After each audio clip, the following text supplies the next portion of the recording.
আব্দুল্লাহ ইবনে ওমর রাদিয়াল্লাহু তাআলা আনহু থেকে বর্ণিত হাদিসটি, রাসূল বলেন, ক্বালা রাসূলুল্লাহ সাল্লাল্লাহু আলাইহি ওয়াসাল্লাম, ইয়াউমা আশুরা ইন শাআ সামা। আশুরা দিন যে ব্যক্তি চায় সে যেন রোজা রাখে। এই রোজাটা হলো নফল রোজা।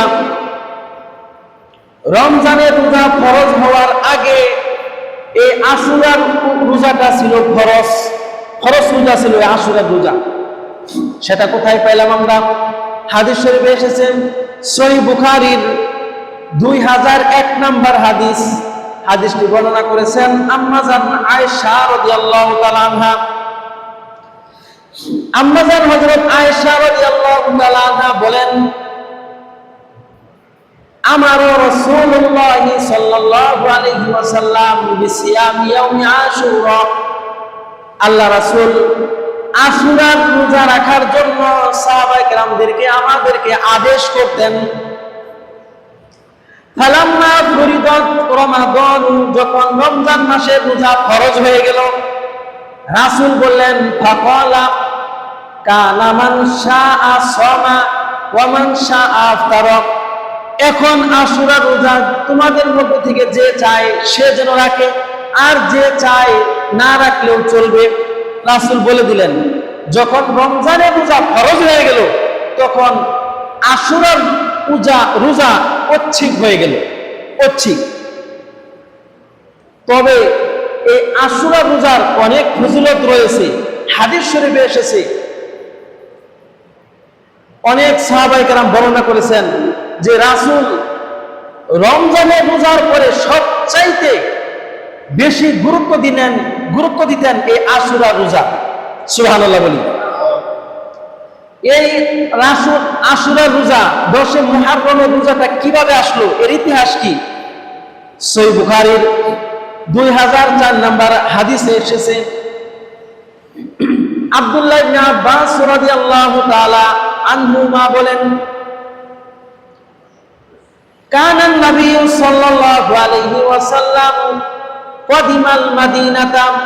রাসূল সাল্লাল্লাহু আলাইহি ওয়াসাল্লাম যখন মক্কা থেকে হিজরত করে মদিনায় গেলেন, মদিনায় যাওয়ার পর ফারা আল ইয়াহুদা তাসুমু ইয়াউমা আশুরা। মদিনায় গিয়ে তিনি দেখলেন যে এই আশুরার দিন ইহুদিরা রোজা রাখে। বিশ্বনবী প্রশ্ন করলেন, মা হাযা, কেন ইহুদিরা এই 10 মুহররম রোজা রাখে? সাহাবায়ে কেরাম উত্তর দিলেন, হাযা ইয়াউমুন সালিহুন, হাযা ইয়াউমুন নাজ্জাল্লাহু বানি ইসরাঈলা মিন আদুইহিম। সাহাবায়ে কেরাম বললেন, ইয়া রাসূলুল্লাহ, এই আশুরার দিন এটা মহৎ একটি দিন। এই দিন আল্লাহ রাব্বুল আলামিন ইহুদিদেরকে, বনী ইসরাঈলদেরকে আল্লাহ তাআলা ফেরাউনের কবল থেকে মুক্তি দিয়েছেন। ফাসামা মুসা, এই জন্য মুসা আলাইহিস সালাম শুকরিয়া স্বরূপ এই 10 মুহররম রোজা রাখতেন। এই জন্য ইহুদিরাও রোজা রাখে।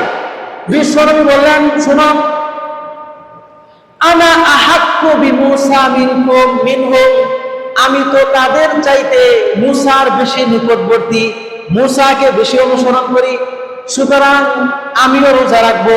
ফাসামা, বিশ্বনবীও রোজা রাখলেন। ওয়া আমারা বিসিয়ামিহি, বিশ্বনবী সাহাবায়ে কেরামকে রোজা রাখার নির্দেশ দিলেন। সেখান থেকেই এই আশুরা রোজা শুরু হলো। তাহলে এবার বলুন, আশুরা রোজা এটা কিসের থেকে আসলো? মুসা আলাইহিস সালাম তার সম্প্রদায় বনী ইসরাইল ফেরাউনের থেকে মুক্তি পেয়েছিলেন এই 10 মুহররম, এই আশুরার দিন। সেখান থেকে মুসা আলাইহিস সালাম রোজা রাখতেন, তার অনুসারীরা রোজা রাখতেন, তারপর বিশ্বনবীও রোজা রাখতেন, সাহাবায়ে কেরামকে আদেশ করতেন। কারবালার ঘটনাকে কেন্দ্র করে কিন্তু রোজা না, কারণ কারবালার ঘটনা ঘটেছে রাসূলের ইন্তেকালের 50 বছর পরে। রাসূলের ইন্তেকালের 50 বছর পরে হুসাইন রাদিয়াল্লাহু তাআলা কারবালার প্রান্তরে শহীদ হয়েছেন।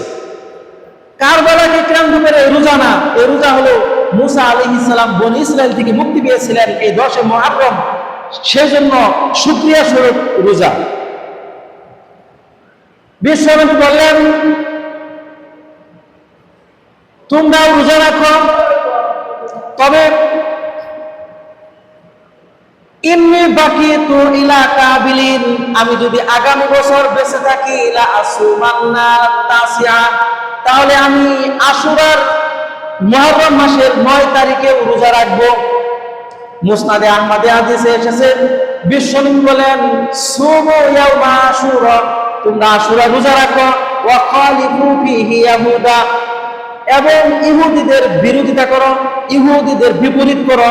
ইহুদিরা একটা রোজা রাখে, তোমরা দুইটা রাখো। বিশ্বনবী বললেন, সুমু ক্বাবলাহু ইয়াওমান আও বাদাহু ইয়াওমান, অর্থাৎ 10 মুহররমের আগে একটা করো, পরে একটা করো, আগে একটা অথবা পরে একটা মিলাইয়া দুইটা করো। ইহুদিরা একটা করে, তোমরা দুইটা করো। এই আশুরা রোজার ফজিলত কি? ফজিলত সম্পর্কে সুনানে ইবনে মাজাতে হাদিস এসেছে।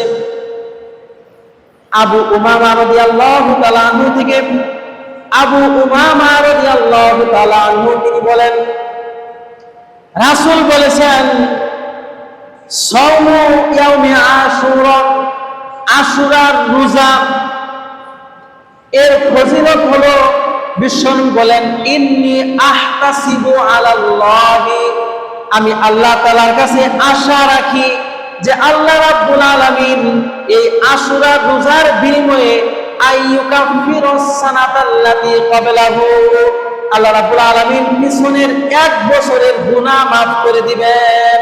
সুবহানাল্লাহ। তাহলে সুনানে ইবনে মাজাহ 1738 নম্বর হাদিসে এসেছে, রাসূল বলেন, কেউ যদি আশুরা রোজা রাখে তাহলে তার পিছনের 1 বছরের গুনাহ মাফ হয়ে যাবে। সুবহানাল্লাহ। এই জন্য আমরা 10 মুহররম এই আশুরা রোজা রাখার চেষ্টা করব। আল্লাহ রাব্বুল আলামিন আমাদেরকে তৌফিক দান করুন, সকলে বলে আমিন।